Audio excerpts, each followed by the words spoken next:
નહોતું. સમગ્ર બનાવની હકીકત એવી હતી કે સવારે આશરે 10:20ની આજુબાજુમાં પ્રિન્સિપાલ ગોવિંદભાઈ નટ પોતાની ગાડી લઈને સ્કૂલે જતા હતા ત્યારે એની માતા રસ્તામાં બાળકીને લઈ અને ઊભા હતા.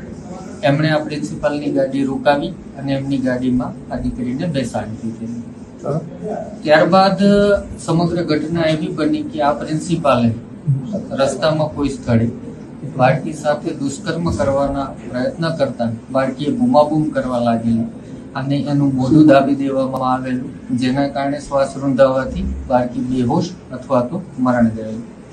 ત્યારબાદ આ પ્રિન્સિપાલ પોતાની ગાડી, જે સંપૂર્ણપણે કાળા કાચવાળી ગાડી રાખે છે, આ પ્રિન્સિપાલે પોતાની ગાડી શાળામાં જઈ નિયત જગ્યાએ પાર્ક કરી લોક કરી દીધેલી.